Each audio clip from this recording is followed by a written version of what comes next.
일부 조용한 시작. 그날 아침도 여느 때와 다를 바 없었다. 새벽 6시 낡은 라디오에서 흘러나오는 음악 소리에 눈을 떴다. 오늘 하루도 건강하고 행복한 하루 되시길 바랍니다. 어르신 여러분. 침대 옆 탁자 위에서 안경을 찾아 쓰고 늘 하던 대로 벽에 걸린 아내 사진을 보며 인사를 건넸다. 여보, 오늘도 잘 지내고 있어. 날씨가 좋네요. 정원에 물 좀 주러 나가야겠어요. 77년을 살아오면서 이런 말을 하는 게 습관이 되어버렸다. 혼잣말인지 기도인지 모를 말들. 세면대 거울에 비친 내 얼굴을 보니 흰 머리가 듬성듬성하고 주름이 깊게 패여 있었다. 오늘은 또 무슨 날이던가? 아, 목요일이구만.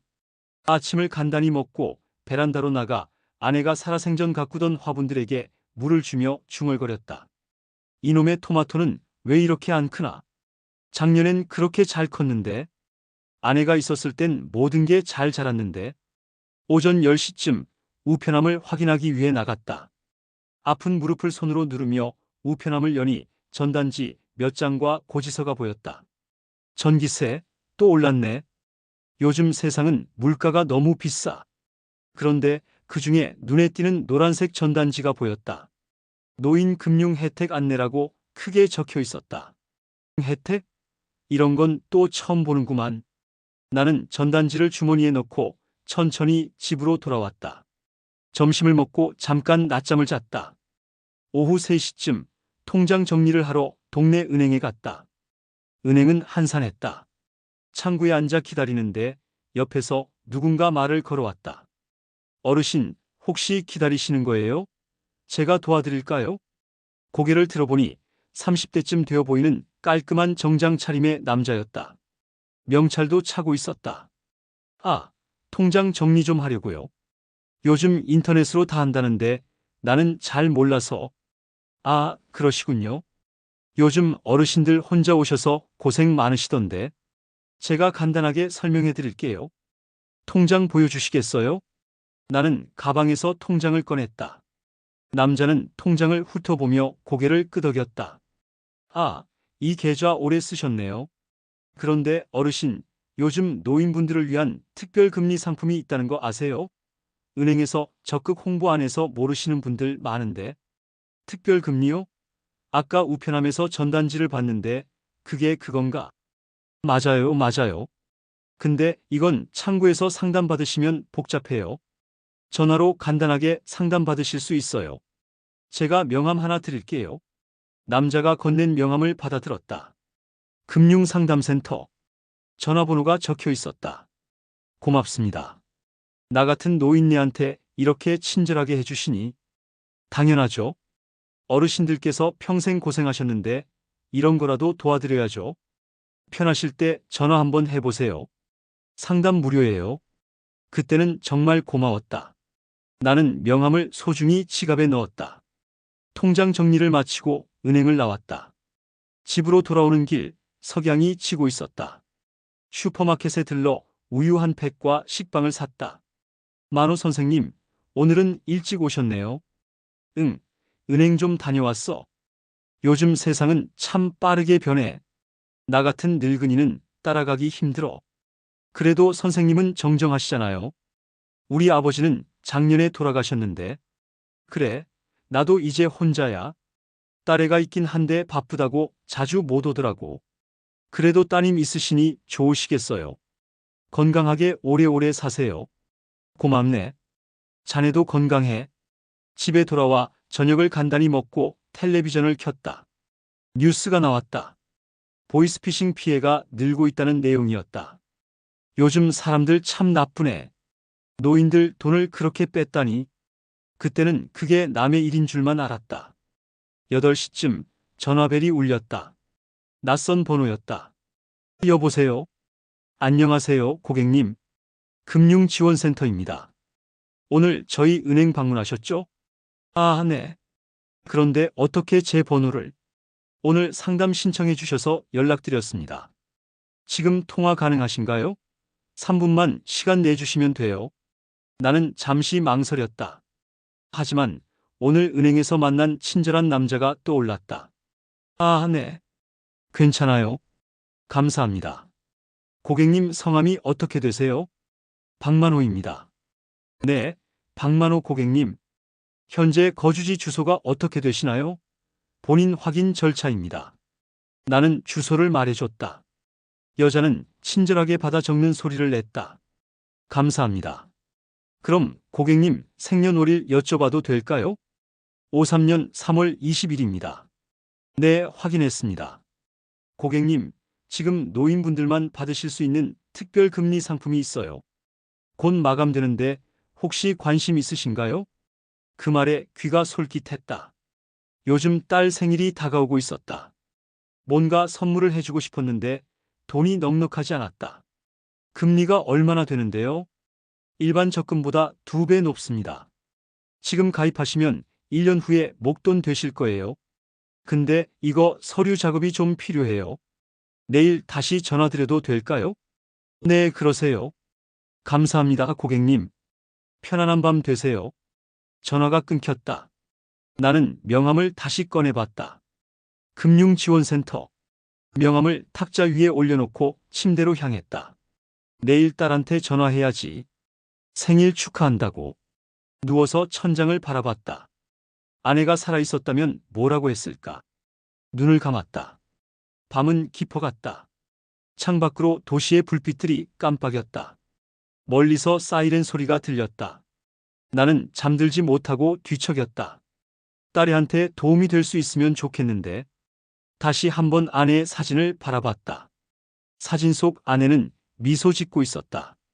나도 작은 미소를 지으며 눈을 감았다. 새벽 2시쯤 핸드폰 화면에 낯선 번호가 떴다. 하지만 나는 잠들어 있었다. 나중에 확인하니 메시지가 와 있었다. 고객님, 내일 오전 중 다시 연락드리겠습니다. 금융지원센터 드림. 그날 밤 내 집은 고요했다. 시계 초침 소리만이 방 안을 채웠다. 냉장고 모터 소리, 멀리서 들려오는 차 소리. 평범한 밤이었다. 하지만 나중에 알게 되었다. 그 시각 어딘가에서 누군가가 내 이름이 적힌 리스트를 보며 미소 짓고 있었다는 것을. 그날 밤 나는 꿈을 꿨다. 아내와 함께 정원을 가꾸는 꿈. 딸이 어렸을 때 손을 잡고 학교에 가던 꿈. 행복했던 시절의 꿈을. 하지만 현실은 나를 기다리고 있었다. 조용히, 그러나 확실하게 다가오는 위험. 친절한 목소리 뒤에 숨겨진 어둠. 나는 그때 몰랐다. 내가 누군가의 타깃이 되었다는 것을. 그리고 그것이 내 삶을 송두리째 바꿔놓을 거라는 것을. 이부 친절의 그림자. 그날 아침 전화벨이 울렸을 때 나는 마가침 식사를 마친 참이었다. 라디오에서는 경쾌한 트로트가 흘러나오고 있었고 창밖으로는 아침 햇살이 비쳐 들어왔다. 평범한 하루의 시작이었다. 여보세요? 누구세요? 안녕하세요, 고객님. 어제 연락드렸던 금융지원센터입니다. 혹시 지금 통화 괜찮으신가요? 아, 네. 괜찮습니다. 그 목소리는 참 부드러웠다. 마치 오랜 친구처럼, 아니, 손녀처럼 다정했다. 지금 생각하면 그게 함정이었는데, 그때는 몰랐다. 아니, 알고 싶지 않았는지도 모른다. 감사합니다. 어제 말씀드린 특별금리 상품권인데요. 고객님께서 신청 가능하신 상품이 맞는지 확인이 필요해서요. 혹시 현재 보유하고 계신 예금이나 적금이 있으신가요? 있긴 한데 많지는 않아요. 연금 받는 것도 얼마 안 되고. 나는 솔직하게 대답했다. 숨길 것도 없었다. 평생을 교사로 살았지만 큰 재산을 모으지 못했다. 아내가 아팠을 때 병원비로 많이 나갔고 딸을 대학 보내고 결혼시키느라 저축해둔 것도 거의 없었다. 괜찮습니다. 오히려 그런 분들을 위한 상품이거든요. 그런데 고객님, 이 상품은 노인분들만 받을 수 있는 혜택이라서 곧 마감돼요. 다음 주면 신청이 불가능하실 수도 있어요. 그래요? 그럼 빨리 해야겠네요. 지금 돌이켜보면 그때부터였다. 급하게 만드는 것, 생각할 시간을 주지 않는 것. 그들의 첫 번째 전략이었다. 네, 맞습니다. 근데 고객님, 한 가지만 여쭤볼게요. 가족분 중에 금융 쪽에 아시는 분 계세요? 딸이 하나 있는데 바빠서 자주 못 봐요. 금융 쪽은 잘 모르고. 아, 그러시군요. 괜찮습니다. 제가 천천히 자세하게 설명해 드릴게요. 어려운 용어 나오면 언제든 물어보세요. 저희가 어르신들 도와드리려고 있는 거니까요. 고맙습니다. 요즘 젊은 사람들은 다들 바빠서 이런 거 천천히 설명해 주는 사람이 없어요. 그 말을 할 때 나는 진심이었다.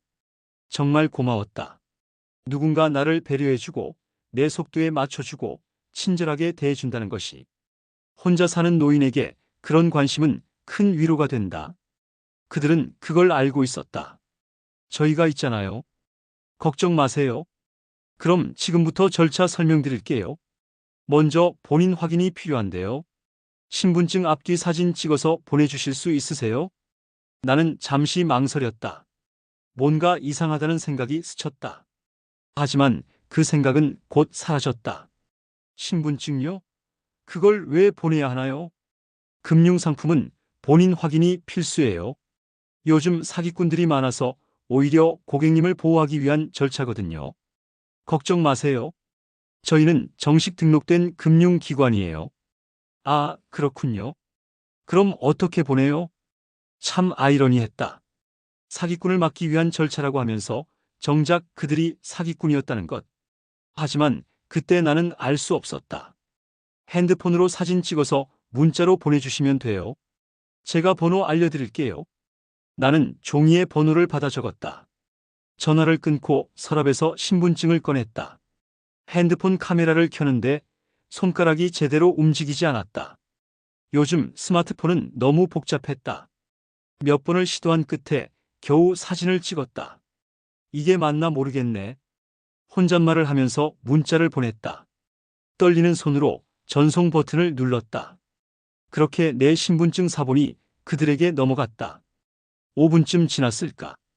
다시 전화가 왔다. 고객님, 사진 잘 받았습니다. 확인했어요. 이제 마지막 단계만 남았는데요. 계좌번호 확인이 필요해요. 혜택 받으실 계좌가 어떤 건지 알아야 해서요. 계좌번호요? 통장 보면 되나요? 네, 맞아요. 통장 보시고 계좌번호 불러주시면 돼요. 나는 서랍을 뒤적여 통장을 꺼냈다. 낡은 통장이었다. 20년도 넘게 쓴 것이었다. 안경을 고쳐 쓰고 숫자를 읽기 시작했다. 332-57001. 천천히 말씀하세요. 제가 받아 적을게요. 나는 천천히 정확하게 계좌번호를 모두 불러줬다. 그 순간에도 이상하다는 생각은 들지 않았다. 아니, 들었을 수도 있다. 하지만 무시했다. 그 친절한 목소리를 의심하고 싶지 않았다. 감사합니다. 확인했어요. 그런데 고객님, 한 가지 더 여쭤볼 게 있어요. 혹시 딸분 생일이 언제세요? 나는 깜짝 놀랐다. 그걸 왜 물어보세요? 아, 죄송해요. 설명을 안 드렸네요. 이 상품은 가족관계 확인도 필요해서요. 혹시 딸분께 증여하실 계획 있으신지도 알아봐야 하고요. 아, 그렇군요. 딸 생일은 이번 달 15일이에요. 아, 고지네요. 딸분께 선물 준비하셨어요? 그 질문에 나는 한숨이 나왔다. 준비하고 싶은데 돈이 넉넉하지 않아서요. 그래서 이 상품에 관심이 있는 거예요. 아, 그러시군요. 고객님, 이 상품 가입하시면 1년 후에 목돈 되실 거예요. 딸분 내년 생일엔 큰 선물 하실 수 있어요. 그럼 좋겠네요. 딸애가 요즘 힘들어 보이더라고요. 그 말을 할 때 나는 정말 간절했다. 딸에게 뭔가 해주고 싶었다. 평생 미안했다. 아내가 아플 때 딸이 많이 힘들어했다. 돈이 없어서 좋은 병원도 못 모셔갔고 결국 아내는 떠났다. 딸은 아무 말 안 했지만 나는 알고 있었다. 그 아이가 얼마나 힘들었는지. 걱정 마세요. 저희가 도와드릴게요. 그럼 오늘 중으로 서류 작업 마무리할게요. 내일쯤 다시 연락드릴게요. 네, 고맙습니다. 전화가 끊겼다. 나는 기분이 좋았다. 오랜만에 느끼는 따뜻함이었다. 누군가 나를 신경 써준다는 것, 도와주려 한다는 것이 참 고마웠다. 오후 2시쯤 나는 동네 은행에 들렀다. 다른 용무가 있어서였다. 공과금을 내러 간 것이었다. 창구에서 기다리다가 문득 생각이 나서 직원에게 물어봤다. 저기, 혹시 노인 특별금리 상품이 있나요? 직원은 고개를 갸웃했다. 노인 특별금리요? 저희 은행에는 그런 상품 없는데요. 어디서 들으셨어요? 아, 전화로 안내받았는데요. 금융지원센터에서요. 직원의 얼굴이 굳어지는 게 보였다. 고객님, 혹시 요즘 모르는 번호에서 전화 많이 오세요? 네, 그런데 왜요? 조심하셔야 해요. 요즘 보이스피싱이 정말 많거든요. 특히 노인분들 대상으로. 나는 고개를 저었다. 단호하게. 아니에요. 전화 주신 분은 정말 친절했어요. 내 걱정도 해주시고. 사기꾼은 그렇게 친절하지 않아요. 그래도 조심하세요. 신분증이나 계좌번호 절대 알려주시면 안 돼요. 알겠습니다. 나는 그렇게 대답했지만 사실 마음 한구석이 불편했다. 이미 다 알려준 뒤였으니까. 하지만 인정하고 싶지 않았다. 내가 속았다는 것을, 그렇게 쉽게 넘어갔다는 것을. 은행을 나와 집으로 돌아오는 길 편의점에 들렀다. 딸이 어렸을 때 좋아하던 과자를 샀다. 지금도 좋아하는지는 모르겠지만 사고 싶었다. 저녁 7시쯤 딸에게 전화를 걸었다. 여보세요, 아빠? 응, 수진아. 잘 지내니? 네, 아빠. 요즘 일이 좀 많아서 바빠요. 그래, 알아. 생일이 곧인데 시간 되면 한번 들러라. 아빠, 괜찮아요? 바쁘신데 신경 쓰지 마세요. 아니야, 딸 생일인데. 뭐라도 해주고 싶은데. 딸의 목소리에서 걱정이 묻어났다. 아빠, 혹시 요즘 이상한 전화 안 오세요? 이상한 전화? 왜? 뉴스 봤는데 요즘 노인분들 대상으로 사기가 많대요. 조심하세요. 알았어. 걱정 마라. 아빠가 그런 거 잘 구별해. 그때 나는 왜 그런 말을 했을까? 자존심 때문이었을까? 딸에게 걱정 끼치기 싫어서였을까? 그래도 혹시 모르니까 조심하세요. 신분증이나 계좌번호 절대 알려주시면 안 돼요. 가슴이 철렁 내려앉았다. 오늘 아침에 이미 다 알려줬다. 알았어, 알았어. 빨리 자라. 내일 일 있다며. 네, 아빠. 안녕히 주무세요. 전화를 끊고 나는 한참을 멍하니 앉아 있었다. 불안했다. 하지만 곧 고개를 저었다. 아니야. 그분들은 친절했어. 내 걱정도 해주셨고. 사기꾼이었다면 그렇게까지 하지 않았을 거야. 스스로를 설득했다. 믿고 싶었다. 그 친절이 진짜였기를, 내가 틀리지 않았기를 바랐다. 밤 10시 침대에 누웠지만 잠이 오지 않았다. 천장을 바라보며 생각했다. 딸의 생일. 아내가 살아있었다면 뭐라고 했을까? 여보, 내가 잘하고 있는 거 맞소? 벽에 걸린 아내의 사진은 대답이 없었다. 그저 미소만 짓고 있을 뿐이었다. 그날 밤, 다른 곳에서는 어두운 사무실에 여러 명이 모여 있었다. 나는 물론 몰랐다. 그들이 내 이름을 부르며 웃고 있다는 것을. 타깃이 신분증까지 보냈어. 이제 본격적으로 들어가면 돼. 계좌번호도 확보했고, 딸 생일도 알아냈어. 이번 건 쉽게 끝날 것 같아. 노인네들은 항상 쉬워. 외로우니까 누가 좀 친절하게 해주면 다 믿어. 내일부터 2단계 시작하자. 불안감 조성하고 압박 넣어야 해. 알았어. 내일 아침에 다시 전화한다. 컴퓨터 화면에는 내 모든 정보가 떠 있었다. 신분증 사진, 계좌번호, 딸의 생일, 주소, 전화번호. 그 옆에는 다음 단계 시나리오가 빼곡히 적혀 있었다. 새벽 2시, 내 핸드폰에 문자가 도착했다. 하지만 나는 잠들어서 보지 못했다. 금융지원센터입니다. 고객님 계좌 확인 중 이상 거래 내역이 발견되었습니다. 내일 오전 중 연락드리겠습니다. 그 문자를 본 것은 다음날 아침이었다. 눈을 뜨자마자 핸드폰을 확인했고 문자를 보는 순간 온몸이 얼어붙었다. 이상 거래 내역? 내가 뭘 잘못했나? 서둘러 통장을 꺼내봤다. 잔액은 그대로였다. 하지만 불안은 점점 커져만 갔다. 전화벨이 울렸다. 어제 그 번호였다. 여보세요? 무슨 일이에요? 고객님, 큰일 났어요. 어젯밤에 고객님 계좌로 이상한 접근이 있었어요. 혹시 최근에 다른 곳에 계좌번호 알려주신 적 있으세요? 아니요, 없어요. 이상하네요. 누군가 고객님 정보를 알고 있는 것 같아요. 지금 당장 조치 안 하시면 큰 피해 입으실 수 있어요. 손이 떨렸다. 어제까지 친절하고 부드럽던 목소리가 이제는 다급하고 긴박했다. 그 다급함이 나를 더 깊은 늪으로 끌어당기고 있었다. 하지만 나는 몰랐다. 이것이 그들의 두 번째 전략이라는 것을. 삼부 보이지 않는 협박. 불안은 한 번 시작되면 끝이 없다. 마치 어둠 속에서 점점 커지는 그림자처럼 내 마음속에 공포가 자리 잡기 시작했다. 그날 아침 전화벨이 울렸을 때 나는 이미 한숨도 자지 못한 상태였다. 새벽 내내 문자 메시지를 수십 번 읽고 또 읽었다. 의상 거래 내역 발견. 그 6글자가 머릿속을 맴돌았다. 여보세요? 무슨 일이죠? 목소리가 달라져 있었다. 어제까지 그렇게 부드럽고 친절하던 그 목소리가 이제는 다급하고 긴박했다. 고객님, 정말 죄송합니다만 지금 상황이 심각합니다. 고객님 명의로 대출 신청이 여러 건 들어왔어요. 대출이요? 저는 신청한 적 없는데요. 그래서 문제예요. 누군가 고객님 정보를 도용해서 불법 대출을 시도하고 있어요. 지금 당장 막지 않으면 고객님이 책임지셔야 할 수도 있습니다. 손이 떨렸다. 책임. 그 단어가 가슴을 짓눌렀다.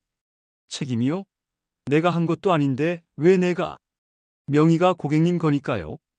법적으로는 고객님이 책임자가 되는 거예요. 지금 금액이 2천만 원 넘게 신청되어 있어요. 2천만 원. 평생 모아도 만들기 힘든 금액이었다. 연금으로 한 달에 받는 돈이 90만 원. 2천만 원이면 거의 20년치였다. 숨이 막혔다. 그럼 어떻게 해야 하나요? 일단 경찰에 신고하셔야 해요. 그런데 고객님, 경찰 신고하시면 조사받으러 여러 번 가셔야 할 거예요.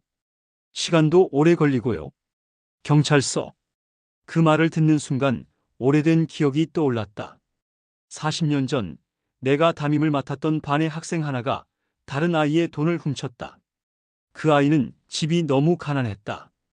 아버지는 술만 마셨고 어머니는 새벽부터 밤까지 일했다. 나는 그 아이를 보호하고 싶었다. 경찰서까지 함께 갔고 피해 학생 부모와 합의를 했다. 내 월급 3개월치를 내놓았다. 그날의 경찰서 냄새, 차갑고 딱딱한 의자, 서류에 도장을 찍던 그 무거운 느낌이 생생했다. 경찰서요? 목소리가 떨린 걸 상대방도 느꼈을 것이다. 네. 가셔야 하는데 어르신 연세도 있으시고 힘드실 것 같아서요. 제가 다른 방법을 알려드릴 수 있어요. 다른 방법이요? 저희 금융지원센터에서 긴급 차단 서비스를 운영하고 있어요. 수수료만 내시면 바로 고객님 명의 도용을 막을 수 있습니다. 경찰서 안 가셔도 돼요. 나는 그 말에 매달렸다. 경찰서에 가지 않아도 된다니. 얼마나 고마운 말인지. 수수료요? 얼마죠? 20만 원입니다. 지금 당장 처리하시면 더 큰 피해를 막을 수 있어요. 2천만 원 책임지시는 것보다 훨씬 낫죠? 20만 원과 2천만 원. 나는 계산기를 집어들었다. 통장에는 300만 원 정도가 있었다. 20만 원이면 한 달 생활비였다. 하지만 2천만 원의 빚을 지는 것보다는 나았다. 당연히 나았다. 그럼 어떻게 보내드리면 되나요? 인터넷 뱅킹 하실 수 있으세요? 그건 잘 모르겠는데요. 괜찮아요. 제가 천천히 알려드릴게요. 핸드폰 켜시고 은행 앱 들어가세요. 나는 서랍에서 돋보기를 꺼냈다. 요즘 눈이 더 나빠져서 핸드폰 화면이 잘 안 보였다. 작은 글씨들이 흐릿하게 번졌다. 앱이 뭐예요? 핸드폰 화면에 보시면 은행 이름 적힌 거 있잖아요. 그거 눌러보세요. 아, 이거요? 눌렀어요. 네, 잘하셨어요. 이제 로그인 하시면 돼요. 아이디랑 비밀번호 넣으세요. 비밀번호가 뭐였더라? 나는 서랍을 뒤져 종이를 찾았다. 거기 적어둔 비밀번호는 아내의 생일이었다. 7월 12일, 071이. 아내가 세상을 떠난 지 3년이 지났지만 비밀번호는 바꾸지 못했다. 바꾸면 아내를 완전히 잊는 것 같아서 떨리는 손으로 숫자를 입력했다. 들어갔어요. 좋아요. 이제 이체하기 누르세요. 어디 있어요? 화면 아래쪽에 보시면 있어요. 천천히 찾아보세요. 나는 화면을 이리저리 눌러봤다. 메뉴들이 너무 많았다. 송금, 조회, 이체, 대출. 어떤 게 어떤 건지 헷갈렸다. 3분쯤 지나서야 겨우 찾았다. 찾았어요. 이체하기. 네, 잘하셨어요. 이제 계좌번호 입력하셔야 해요. 제가 불러드릴게요. 메모하세요. 네, 잠깐만요. 나는 탁자 위에 있던 전단지를 뒤집었다. 노인 금융 혜택 안내라고 적힌 그 전단지. 모든 게 거기서 시작됐다. 333-510-180267. 확인하세요. 333-510-180267. 맞나요? 네, 맞아요. 이제 금액 입력하세요. 20만 원. 나는 잠시 망설였다. 화면 속 숫자를 보며 생각했다. 이게 정말 맞는 걸까? 하지만 그의 목소리가 다급하게 들려왔다. 고객님, 시간이 없어요. 지금 안 하시면 정말 큰일 나요. 2천만 원 책임지실 거예요? 아니요, 하겠습니다. 나는 20만 원을 입력했다. 그리고 확인 버튼을 눌렀다. 화면에 이체 완료라는 글자가 떴다. 그 순간 가슴이 철렁했다. 뭔가 잘못된 것 같은 기분이 들었다. 하지만 이미 늦었다. 잘하셨어요. 확인했습니다. 이제 안전하세요. 더 이상 피해는 없으실 거예요. 정말요? 네, 걱정 마세요. 그런데 고객님, 한 가지 더 확인할 게 있어요. 또요? 혹시 고객님 명의로 다른 계좌도 있으세요? 있긴 한데요. 우체국 통장 하나 더 있어요. 그 계좌도 확인해 봐야 할 것 같아요. 혹시 거기도 도용됐을 수 있어요. 그럼 어떻게 해요? 오늘은 일단 괜찮으세요? 내일 다시 연락드릴게요. 그때 확인하시면 돼요. 네, 알겠습니다. 그럼 오늘 하루 푹 쉬세요. 걱정 마시고요. 전화가 끊겼다. 나는 핸드폰을 내려놓고 한숨을 쉬었다. 20만 원이 나간 것이 아까웠지만 2천만 원의 빚에서 벗어난 것 같아 안도했다. 그 안도감은 오래가지 못했다. 오후 3시쯤 나는 동네 우체국에 갔다. 통장 정리를 하러 간 것이었다.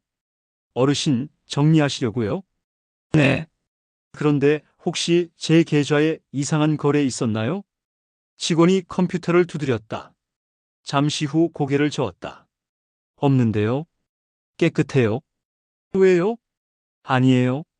그냥 확인하고 싶어서요. 혹시 요즘 이상한 전화 받으셨어요?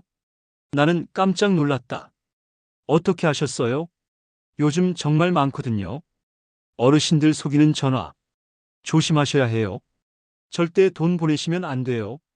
얼굴이 뜨거워졌다. 오늘 아침에 20만 원을 보냈다. 가슴이 답답해졌다. 만약 이미 보냈다면 어떻게 해요? 바로 경찰에 신고하셔야 해요. 빨리 하시면 돈 찾을 수도 있어요. 경찰. 또 그 말이었다. 혹시 보내신 거예요? 아니에요. 그냥 궁금해서요. 나는 서둘러 우체국을 나왔다. 경찰서에 가야 한다는 생각은 들었지만 발이 떨어지지 않았다. 창피했다. 이 나이에 40년 교직 생활을 하고 퇴직한 사람이 사기를 당했다는 것이 딸에게도 말할 수 없었다. 걱정시키고 싶지 않았다. 집으로 돌아와 거실 소파에 앉았다. 벽시계가 똑딱똑딱 소리를 냈다. 오후 5시. 저녁을 먹어야 할 시간이었지만 입맛이 없었다. 여보, 나 바보 같지? 벽에 걸린 아내의 사진을 향해 혼잣말을 했다. 아내는 미소 짓고 있었다. 결혼 30주년 기념으로 찍은 사진이었다. 그 미소가 오늘따라 슬퍼 보였다. 당신이 살아있었으면 이런 일 없었을 텐데. 당신은 이런 거 잘 구별했잖아. 나는 왜 이렇게 멍청한지 모르겠어. 눈물이 났다. 20만 원이 아까워서가 아니었다. 혼자라는 것이, 누구에게도 물어볼 수 없다는 것이 서러웠다. 전화벨이 울렸다. 낯선 번호였다. 나는 받지 않았다. 또 울렸다. 3번, 4번. 결국 받았다. 여보세요? 박만호 선생님 되십니까? 네, 그런데요. 저는 서울중앙지검 금융조사과 김민수 검사입니다. 선생님 관련해서 급하게 확인할 사항이 있어서 연락드렸습니다. 검사. 그 단어를 듣는 순간 심장이 멎는 것 같았다. 손에 쥔 핸드폰이 땀으로 미끄러졌다. 검사님이요? 네. 선생님 명의가 대규모 보이스피싱 조직에 악용되고 있습니다. 지금 확인된 피해액만 5천만 원이 넘어요. 5천만 원요? 저는 그런 거 모르는데요. 그래서 확인하려는 겁니다. 선생님이 직접 한 건지 아니면 명의가 도용된 건지. 지금 협조 안 하시면 공범으로 처리될 수도 있습니다. 공범이요? 저는 아무것도 안 했는데요. 목소리가 떨렸다. 공범, 범죄자. 그런 단어들이 내 이름과 함께 엮이다니. 그렇다면 증명하셔야죠. 선생님, 계좌 내역 전부 확인해야 합니다. 지금 바로 협조하시겠습니까? 네네. 협조하겠습니다. 나는 완전히 무너졌다.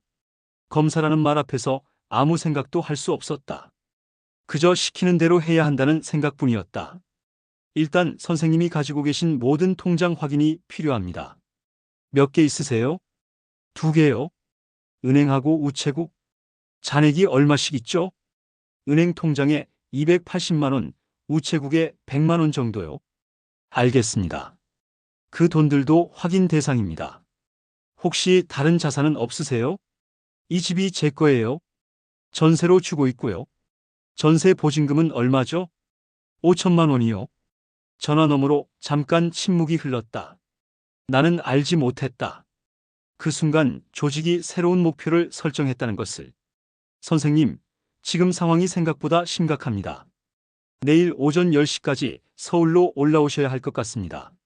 서울이요? 저는 제주도에 사는데요. 그럼 제주지검으로 먼저 가세요. 거기서 1차 조사 받으시고요. 꼭 가야 하나요? 안 오시면 체포영장 청구합니다. 선택하세요. 눈앞이 캄캄해졌다.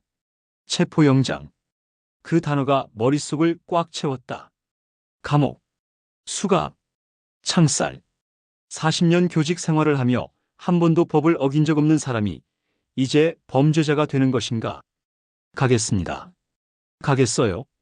현명한 선택이십니다. 그런데 선생님, 한 가지 더 확인할 게 있습니다. 혹시 학교 재직 시절 받으신 보상금이나 퇴직금 같은 거 있으세요? 나는 깜짝 놀랐다. 어떻게 알았을까? 30년 전 학교 부지 보상 문제로 교육청에서 맡겼던 그 돈. 지금도 금고에 보관 중인 그 돈을. 그건 어떻게 아셨어요? 저희가 다 조사했습니다. 그 돈도 확인 대상이에요. 얼마나 있죠? 정확히는 모르겠는데요. 2억 정도 될 거예요. 전화 너머로 웃음소리가 들리는 것 같았다. 하지만 나는 알아차리지 못했다. 알겠습니다. 내일 지검 올 때 그 금고 관련 서류도 가져오세요. 비밀번호도 준비하시고요. 네. 알겠습니다. 전화가 끊겼다. 나는 그대로 주저앉았다. 온몸에 힘이 빠졌다. 내일 아침 검찰청에 가야 한다. 2억이 든 금고를 열어야 한다. 평생을 지켜온 그 돈이 사라질지도 모른다. 여보, 나 어떻게 해야 하오? 누구한테 물어봐야 하오? 나는 핸드폰을 들었다. 딸에게 전화를 걸어야 했다. 하지만 손가락이 움직이지 않았다. 창피했다. 실망시키고 싶지 않았다. 결국 전화를 내려놓았다. 그날 밤 나는 한숨도 자지 못했다. 새벽 4시 다시 전화가 왔다. 나는 받았다. 고객님, 내일 지검 가시기 전에 저희랑 먼저 통화하셔야 해요. 준비할 게 있어요. 무슨 준비요? 내일 아침 7시에 다시 전화드릴게요. 꼭 받으세요. 안 받으시면 큰일 나요. 전화가 끊겼다. 나는 천장을 바라보며 생각했다. 이게 꿈이라면 얼마나 좋을까. 하지만 아침은 왔고 전화벨은 정확히 7시에 울렸다. 나의 긴 밤은 끝나지 않았다. 사부 따뜻한 손길로 위장한 덧. 그날 이후로 일주일쯤 지났을까. 나는 매일 전화를 기다렸다. 아니, 두려워했다고 말하는 게 맞겠다. 검찰청에 가야 한다는 말은 결국 거짓이었던 것 같았다. 더 이상 연락이 오지 않았으니까. 하지만 안심할 수는 없었다. 이미 20만 원을 보냈고 내 모든 정보가 그들에게 넘어갔다는 사실은 변하지 않았다. 딸에게는 말하지 못했다. 어떻게 말할 수 있겠는가? 내가 전화 한 통에 속아 돈을 보냈다고. 40년 교직 생활을 한 사람이 이렇게 어리석었다고. 차라리 혼자 감당하는 게 나았다. 그 주 수요일 아침이었다. 초인종이 울렸다. 아침 9시쯤이었던 것 같다. 누굴까 싶어 문을 열었는데 젊은 여자 한 명이 서 있었다. 깔끔한 옷차림에 환한 미소를 짓고 있었다. 안녕하세요. 박만호 선생님 댁 맞으시죠? 네, 그런데요. 누구세요? 제주시 보건소에서 나온 이서영이라고 합니다. 노인 무료 건강검진 신청하셨다고 해서 왔어요. 나는 고개를 갸웃했다. 신청한 기억이 없었다. 신청을 안 한 것 같은데요? 그녀는 클립보드를 확인하며 말했다. 여기 명단에 있으신데요. 박만호 선생님, 1948년생 맞으시죠? 네, 맞는데. 그럼 맞아요. 아마 전화로 안내받으셨을 거예요. 요즘 어르신들 건강관리 차원에서 시에서 무료로 해드리는 거거든요. 나는 그제야 고개를 끄덕였다. 그랬던 것 같기도 했다. 요즘 전화가 워낙 많이 와서 헷갈렸다. 아, 그랬나? 그럼 들어오세요. 그녀는 가방을 들고 집 안으로 들어왔다. 거실을 둘러보더니 환하게 웃었다. 집이 참 깔끔하시네요. 혼자 사세요? 네, 아내가 몇 년 전에 세상을 떠나서요. 그녀의 표정이 순식간에 안타까움으로 변했다. 진심처럼 보였다. 아, 그러셨어요. 많이 외로우시겠어요. 뭐, 익숙해졌어요. 그녀는 거실 탁자에 가방을 내려놓고 도구들을 꺼내기 시작했다. 혈압계, 체온계, 청진기 같은 것들이었다. 자, 그럼 혈압부터 재볼게요. 팔 좀 내밀어 주세요. 나는 팔을 내밀었다. 그녀는 능숙하게 혈압계를 감았다. 기계가 팔을 조이기 시작했고 잠시 후 숫자가 나타났다. 어머, 선생님. 혈압이 좀 높으신데요? 얼마나 높은데요? 160에 95예요. 고혈압 위험 수준이에요. 나는 놀랐다. 평소에 혈압이 높다는 생각을 해본 적이 없었다. 그래요? 나는 괜찮은 줄 알았는데. 어르신들이 다들 그러세요. 증상이 없으니까 괜찮다고 생각하시는데 사실 고혈압이 제일 무서운 게 증상이 없다는 거예요. 어느 날 갑자기 쓰러지시는 거죠. 그 말에 가슴이 철렁 내려앉았다. 아내가 생각났다. 아내도 그랬다. 갑자기 쓰러졌고 병원에 갔을 때는 이미 늦었다. 의사는 말했다. 진작 검진을 받았으면 막을 수 있었을 거라고. 그녀는 내 표정을 읽은 듯 부드럽게 말을 이었다. 선생님, 혹시 가족 중에 고혈압이나 심장질환으로 돌아가신 분 계세요? 아내가요? 심근경색이었어요. 그렇구나. 그럼 선생님도 조심하셔야 해요. 유전적 요인도 있고요. 나는 말없이 고개를 끄덕였다. 아내가 쓰러진 그날이 떠올랐다. 아침 식사를 준비하다가 갑자기 주저앉았다. 나는 황급히 구급차를 불렀지만 병원에 도착했을 때 이미 의식이 없었다. 의사는 더 빨리 왔어야 했다고 말했다. 징조가 있었을 거라고. 하지만 우리는 몰랐다. 아니, 무시했다. 가끔 피곤하다는 말을 할 때, 가슴이 답답하다고 할 때 나는 그저 쉬라고만 했다. 병원에 가자는 말은 하지 않았다. 선생님? 응? 아, 네. 괜찮으세요? 안색이 안 좋으신데. 괜찮아요. 그냥 옛날 생각이 나서요. 그녀는 내 손을 잡았다. 따뜻했다. 선생님, 과거는 어쩔 수 없어요. 하지만 지금은 달라요. 지금 관리하시면 건강하게 오래 사실 수 있어요. 그 말에 나도 모르게 눈물이 났다. 오랜만에 느끼는 온기였다. 누군가 내 손을 잡아주고 위로해주고 걱정해 준다는 것. 그게 얼마나 그리웠는지. 고맙습니다. 천만에요. 제가 도와드리려고 있는 거예요. 그녀는 가방에서 팸플릿 하나를 꺼냈다. 선생님, 저희가 운영하는 응급 모니터링 서비스가 있어요. 혼자 사시는 어르신들을 위한 건데, 댁에 센서를 설치해드리면 24시간 건강 상태를 모니터링해드려요. 만약 혈압이나 맥박에 이상이 생기면 바로 연락이 가는 거죠. 얼마나 하는데요? 한 달에 10만 원이에요. 근데 지금 가입하시면 첫 달 무료예요. 10만 원. 적지 않은 돈이었다. 하지만 그녀의 말을 듣다 보니 필요한 것 같았다. 혼자 사는 집에서 쓰러지면 누가 알겠는가? 딸은 일주일에 한 번도 연락하기 힘들어하는데 생각 좀 해볼게요. 그녀는 실망한 표정을 짓지 않았다. 오히려 더 환하게 웃었다. 당연히 생각하셔야죠. 급한 거 아니에요. 제 연락처 드릴게요. 언제든 연락하세요. 그녀는 명함을 건넸다. 이서영 간호사. 제주시 보건소. 전화번호가 적혀 있었다. 혹시 다른 분들한테도 이거 소개해드려도 돼요? 동네에 혼자 사시는 어르신들 많잖아요. 네, 그럼요. 좋은 일인데요. 그녀는 도구들을 가방에 넣으며 말했다. 참, 선생님. 한 가지만 더 체크하고 갈게요. 요즘 치매 검사도 같이 하거든요. 치매요? 네. 간단한 거예요. 몇 가지만 여쭤볼게요. 오늘이 몇 월 며칠이죠? 8월 23일이요. 맞아요. 좋아요. 100에서 7씩 빼보세요. 100, 93, 86. 나는 천천히 숫자를 세어 내려갔다. 그녀는 고개를 끄덕이며 받아 적었다. 잘하셨어요. 기억력은 괜찮으신 것 같아요. 근데 선생님, 요즘 깜빡하시는 일 없으세요? 가끔 있긴 한데, 나이 들면 다 그렇잖아요. 맞아요. 근데 너무 자주 깜빡하시면 조심하셔야 해요. 초기에 관리하는 게 중요하거든요. 그녀는 서류 하나를 꺼냈다. 이거 한번 보세요. 치매 예방 프로그램 안내예요. 주 2회 보건소 나오셔서 운동도 하시고 두뇌 활동도 하시는 거예요. 무료예요. 나는 서류를 받아들었다. 내용을 읽어보니 그럴듯했다. 생각해 볼게요. 네. 그럼 저 오늘은 이만 갈게요. 다음 주에 또 올게요. 혈압 추적 관찰해야 해서요.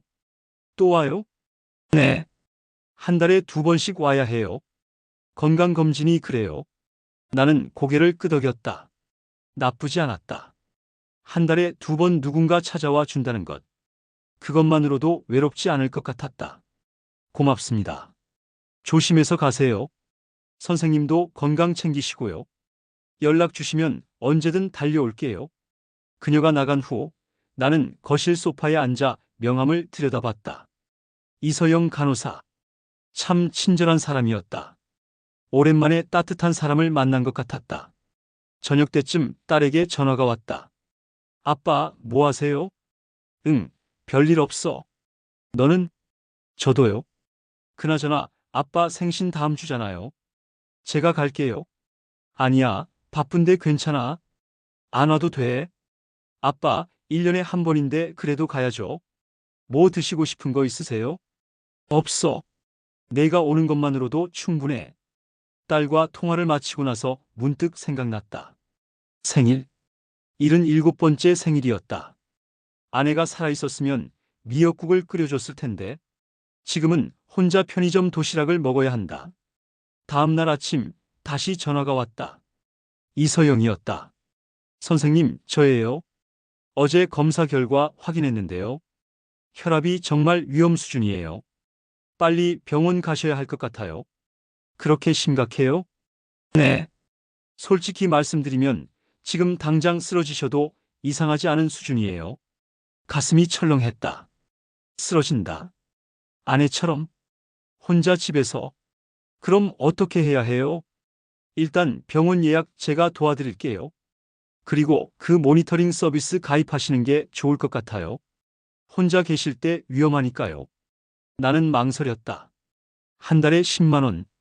1년이면 120만 원이었다. 적지 않은 돈이었다. 제가 할인 한번 알아볼게요.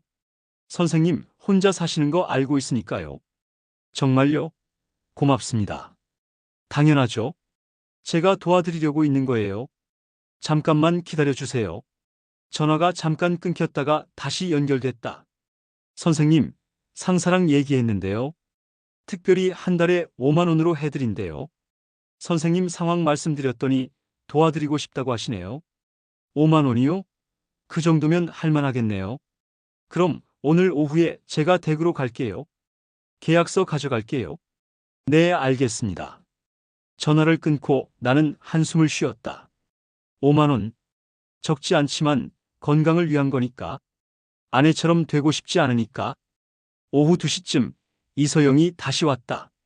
이번에는 두툼한 서류 가방을 들고 왔다. 선생님, 계약서 가져왔어요. 천천히 읽어보시고 서명하시면 돼요. 나는 서류를 받아들었다. 글씨가 작았다.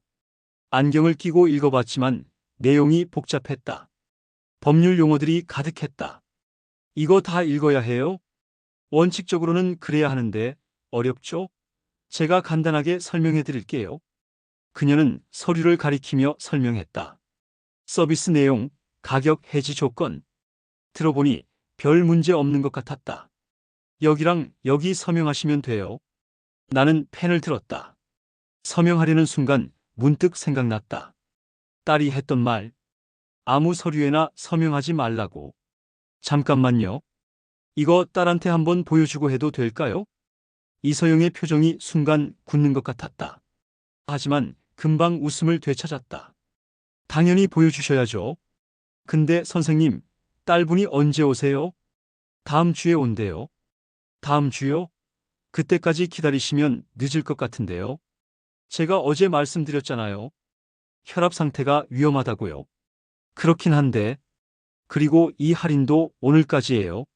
내일부터는 정상가로 돌아가요. 한 달에 10만 원으로요. 나는 다시 망설였다. 5만 원과 10만 원. 한 달이면 5만 원 차이지만 1년이면 60만 원이었다. 알겠어요. 서명할게요. 나는 떨리는 손으로 서명했다. 두 군데에. 그리고 도장도 찍었다. 이서영은 환하게 웃으며 서류를 챙겼다. 잘하셨어요. 내일부터 센서 설치하러 올게요. 아, 그리고 선생님. 첫 달 비용은 오늘 내셔야 해요. 오늘이요? 네. 계약 당일 납부가 원칙이에요. 나는 지갑을 꺼냈다. 5만 원을 꺼내려는데 그녀가 말했다. 아, 죄송한데 현금은 안 받아요. 계좌이체로 해주셔야 해요. 계좌이체요? 네. 요즘은 다 그래요. 증빙 때문에요. 나는 핸드폰을 꺼냈다. 은행 앱을 켜는데 손가락이 떨렸다. 그녀가 친절하게 도와줬다. 여기 눌러보세요. 이체하기. 맞아요. 이제 계좌번호 입력하세요. 제가 불러드릴게요. 숫자를 불러주는 그녀의 목소리는 여전히 부드러웠다. 나는 시키는 대로 했다. 5만 원을 입력하고 확인 버튼을 눌렀다. 이체 완료. 잘하셨어요. 영수증 문자로 보내드릴게요. 그녀가 나간 후 나는 계약서 사본을 들여다봤다. 작은 글씨들. 이해할 수 없는 조항들. 문득 불안했다. 내가 지금 뭘 한 걸까? 저녁 때 딸에게 전화했다. 수진아, 아빠 요즘 혈압이 높대. 네? 병원 가보셨어요? 응. 건강검진 받았어. 보건소에서 나왔더라고. 보건소요? 아빠가 신청하셨어요? 아니, 그냥 왔어. 어르신들 무료 검진이래. 전화 너머로 딸의 한숨 소리가 들렸다. 아빠, 요즘 그런 사기 많대요. 보건소 직원이라고 집에 찾아오는 거 조심하세요. 가슴이 철렁했다. 사기? 네. 뉴스에서 봤어요. 무료 검진해준다고 집에 와서 물건 팔거나 돈 뜯어가는 거래요. 아니야. 이분은 정말 친절하더라. 명함도 주셨고. 명함이야 누구나 만들 수 있죠. 아빠, 혹시 돈 내신 거 없으세요? 나는 대답하지 못했다. 오늘 5만 원을 보냈다. 아빠? 아니, 없어. 걱정 마. 정말요? 이상한 거 있으면 꼭 말씀하세요. 알았어. 빨리 자라. 전화를 끊고 나는 명함을 다시 꺼내봤다. 이서영 간호사. 제주시 보건소. 전화번호를 눌러봤다. 연결됐다. 네, 선생님. 무슨 일이세요? 저기, 혹시 정말 보건소 직원 맞죠? 당연하죠. 왜요? 의심되세요? 아니, 그게 아니라 딸애가 요즘 사기가 많다고 해서. 아, 그래서요? 걱정 마세요. 내일 제가 직원증 가져갈게요. 보여드릴게요. 정말요? 네. 선생님 믿음 잃고 싶지 않아서요. 고맙습니다. 전화를 끊고 나는 안심했다. 역시 좋은 사람이었다. 딸이 괜히 걱정한 것이었다. 그날 밤 나는 오랜만에 편하게 잠들었다. 누군가 나를 돌봐준다는 생각에, 혼자가 아니라는 생각에. 하지만 나는 몰랐다. 그 온기가, 그 친절이 사실은 가장 차가운 함정이었다는 것을. 이서영이라는 사람이 보건소 직원이 아니라 조직의 일원이었다는 것을. 그녀가 내 집을 떠나며 보낸 문자를 나는 볼 수 없었다. 타깃 완전히 넘어왔음. 내일 2단계 시작. 금고 정복해내겠음. 어둠 속에서 누군가는 웃고 있었다. 하지만 나는 꿈속에서 아내를 만나고 있었다. 아내는 웃고 있었다. 나는 그 웃음이 진짜라고 믿고 싶었다. 오부 연결된 실타래. 그 주는 유난히 전화가 많았다.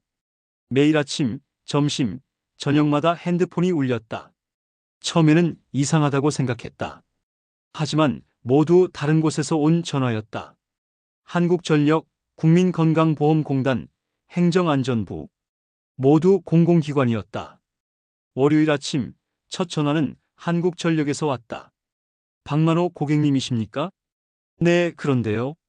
저희 한국전력입니다. 고객님, 댁 전기 계량기에 이상이 발견되어서 연락드렸습니다. 계량기요? 네. 요금이 잘못 부과되고 있을 가능성이 있어서요. 확인차 직원이 방문해야 할 것 같은데 언제 편하세요? 나는 당황했다. 전기 계량기 문제라니. 지금까지 한 번도 문제가 없었는데 꼭 확인해야 하나요? 네. 안 하시면 요금 폭탄 맞으실 수도 있어요. 지난달에도 어떤 고객님은 200만 원 넘게 나왔거든요. 200만 원. 그 말에 나는 긴장했다. 그럼 언제 오세요? 내일 오전 10시에 갈게요. 집에 계세요? 네, 있겠습니다. 전화를 끊고 나는 불안했다. 전기 계량기 문제라니. 하지만 공공기관에서 온 전화니까 믿어야 했다. 화요일 점심 무렵, 이번에는 국민건강보험공단에서 전화가 왔다. 박만호 선생님 맞으시죠? 건강보험공단입니다. 네, 무슨 일이세요? 선생님, 건강보험료가 3개월째 미납되어 있어서요. 확인 부탁드립니다. 나는 깜짝 놀랐다. 미납? 나는 매달 자동이체로 내고 있는데. 자동이체로 하고 있는데요. 저희 시스템에는 미납으로 나와 있어요. 계좌 문제일 수도 있으니 확인해 보세요. 안 그러면 보험 혜택 정지될 수 있어요. 그럼 어떻게 해야 하나요? 일단 계좌번호 확인해 드릴게요. 혹시 변경하신 적 있으세요? 없는데요. 그럼 이상하네요. 제가 확인 좀 해볼게요. 선생님, 계좌번호 불러주실 수 있으세요? 나는 망설였다. 또 계좌번호를 알려줘야 하나. 하지만 건강보험공단이니까 괜찮을 것 같았다. 33257. 계좌번호를 모두 불러주고 나서 전화가 끊겼다. 나는 통장을 꺼내 확인했다. 건강보험료는 매달 잘 빠져나가고 있었다. 이상했다. 수요일 저녁에는 행정안전부에서 왔다는 전화를 받았다. 선생님, 재난지원금 신청 안 하셨어요? 재난지원금요? 네. 정부에서 노인분들께 50만 원씩 지급하는 거예요. 신청 안 하시면 못 받으세요. 50만 원. 적지 않은 돈이었다. 신청 어떻게 해요? 간단해요. 제가 도와드릴게요. 신분증하고 통장 사본만 보내주시면 돼요. 또 신분증이었다. 또 통장이었다. 나는 점점 이상하다는 생각이 들었다. 왜 이렇게 갑자기 여러 곳에서 연락이 올까? 잠깐만요. 제가 직접 주민센터 가서 신청하면 안 돼요? 전화 너머로 잠깐 침묵이 흘렀다. 그러셔도 되는데 기간이 이번 주까지예요. 주말 지나면 신청 못 하세요. 그럼 내일 갈게요. 알겠습니다. 그럼 신청하시고 연락 주세요. 전화를 끊고 나는 깊은 한숨을 쉬었다. 요즘 너무 많은 일이 동시에 일어나고 있었다. 혈압 문제, 전기 계량기 문제, 건강보험료 문제, 재난지원금. 마치 누군가 내 주변을 빙 둘러싸고 있는 것 같았다. 목요일 아침 딸에게서 카카오톡이 왔다. 평소에 딸은 카톡을 잘 안 했다. 전화를 선호했다. 아빠, 급한 일 생겼어요. 링크 눌러서 확인 좀 해주세요. 링크 밑에는 긴 주소가 붙어 있었다. 나는 의심 없이 눌렀다. 화면이 잠깐 깜빡이더니 메시지가 떴다. 보안 업데이트 중입니다. 잠시만 기다려주세요. 나는 기다렸다. 1분쯤 지나자 화면이 정상으로 돌아왔다. 별 문제 없는 것 같았다. 나는 딸에게 전화했다. 수진아, 링크 눌렀는데 아무것도 안 뜨더라. 링크요? 제가 무슨 링크 보냈어요? 아까 카톡으로. 급한 일 생겼다고. 딸의 목소리가 급해졌다. 아빠, 저 그런 거 안 보냈어요. 핸드폰 지금 당장 꺼보세요. 왜? 그거 스미싱이에요. 아빠 핸드폰 해킹당한 거예요. 해킹? 네. 빨리 끄세요. 그리고 통신사 가서 확인받으세요. 나는 황급히 핸드폰을 껐다. 손이 떨렸다. 해킹. 그 단어가 머릿속을 맴돌았다. 통신사까지 걸어가는 동안 머릿속이 복잡했다. 해킹당했다면 내 정보가 다 넘어간 건가? 계좌번호, 연락처, 문자 내용, 모든 것이. 통신사 직원은 내 핸드폰을 확인하더니 고개를 저었다. 어르신, 악성 앱이 설치되어 있어요. 지워드릴게요. 근데 이미 정보는 많이 빠져나갔을 거예요. 정보요? 뭐가 빠져나갔어요? 연락처, 문자 내역, 사진, 인터넷 뱅킹 정보까지요. 지금 당장 비밀번호 다 바꾸셔야 해요. 나는 그 자리에 주저앉고 싶었다. 모든 게 넘어갔다. 내 인생의 모든 정보가. 집으로 돌아오는 길, 나는 벤치에 앉아 한참을 멍하니 있었다. 바다가 보였다. 파도가 밀려왔다 밀려갔다. 평생을 이 섬에서 살았다. 교사로 일하며 아이들을 가르쳤다. 정직하게 살았다. 법을 어긴 적도 없었다. 그런데 왜 이런 일이 생기는 걸까? 핸드폰이 울렸다. 이서영이었다. 선생님, 안 계세요? 아까 댁에 갔는데 안 계시더라고요. 아, 밖에 나왔어요. 무슨 일이에요? 센서 설치하러 왔었는데. 내일 다시 갈게요. 그나저나 선생님, 목소리가 안 좋으신데 무슨 일 있으세요? 나는 그녀에게 모든 걸 털어놨다. 요즘 전화가 너무 많이 온다는 것, 핸드폰이 해킹당했다는 것, 모든 게 불안하다는 것. 선생님, 그거 다 연결되어 있을 수도 있어요. 연결되어 있다고요? 네. 요즘 조직적으로 움직이는 사기단이 있어요. 한 사람 정보를 빼내면 여러 명이 달라붙어서 돈을 뜯어내는 거죠. 그럼 나한테 전화한 사람들이 다 같은 조직이란 말이에요? 가능성이 높아요. 선생님, 혹시 최근에 낯선 사람한테 개인정보 알려주신 적 있으세요? 나는 입을 다물었다. 있었다. 금융지원센터, 건강보험공단, 한국전력 모두에게 알려줬다. 있긴 한데. 그럼 위험해요. 선생님, 지금 경찰에 신고하셔야 해요. 경찰이요? 네. 혼자서는 못 막아요. 나는 고개를 저었다. 경찰서는 가기 싫어요. 왜요? 그녀는 물었지만 나는 대답하지 못했다. 창피해서였다. 이 나이에 사기를 당했다는 게, 경찰 앞에서 내 어리석음을 인정해야 한다는 게. 알겠어요. 그럼 제가 같이 가드릴게요. 혼자 가시면 힘드시잖아요. 그 말에 나는 눈물이 날 것 같았다. 고마웠다. 이 혼란 속에서 누군가 내 편이 되어준다는 것이. 정말 같이 가주실 거예요? 당연하죠. 선생님, 혼자 두고 못 가요. 금요일 아침 이서영이 집으로 왔다. 깔끔한 옷차림에 환한 미소는 여전했다. 선생님, 경찰서 가기 전에 정리 좀 하고 가야 해요. 정리요? 네. 어떤 전화를 받았는지, 얼마를 보냈는지, 어떤 정보를 알려줬는지 다 적어야 해요. 그녀는 노트를 꺼내 내 말을 받아 적기 시작했다. 금융지원센터 20만 원, 모니터링 서비스 5만 원, 신분증 사본, 계좌번호, 통장 사진. 적다 보니 너무 많았다. 나는 이렇게 많은 걸 넘겨줬구나. 선생님, 혹시 다른 자산도 있으세요? 다른 자산이요? 네. 예금, 적금, 보험, 부동산. 이런 거요. 나는 망설였다. 금고 이야기를 해야 할까? 30년 전 학교 부지 보상금으로 받았던 그 돈, 교육청에서 비밀리에 맡긴 그 돈, 아무에게도 말하지 않았던 그 돈. 없어요. 이 집이랑 통장에 있는 돈이 전부예요. 정말요? 숨기시면 안 돼요. 경찰한테도 다 말해야 해요. 정말 없어요. 그녀는 나를 한참 쳐다봤다. 의심하는 눈빛이었다. 나는 눈을 피했다. 알겠어요. 그럼 이 정도면 될 것 같아요. 출발할까요? 가는 길에 그녀는 계속 말을 걸었다. 선생님, 경찰서 가면 제가 옆에 있을게요. 무서워하지 마세요. 고맙습니다. 그리고 혹시 나중에 또 이상한 전화 오면 바로 저한테 연락하세요. 제가 확인해 드릴게요. 네, 그럴게요. 경찰서에 도착했다. 민원실 앞에서 나는 발이 떨어지지 않았다. 40년 전 제자와 함께 왔던 그 기억이 떠올랐다. 선생님, 괜찮으세요? 응, 괜찮아. 우리는 안으로 들어갔다. 신고 접수를 하려는데 경찰관이 말했다.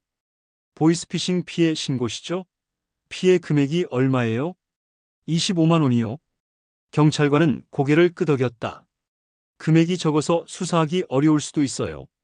일단 신고는 접수해 드릴게요. 나는 서류를 작성했다. 떨리는 손으로 이름을 쓰고 날짜를 쓰고 피해 내역을 적었다. 다 적고 나니 힘이 쭉 빠졌다. 밖으로 나오자 이서영이 내 팔을 잡아줬다.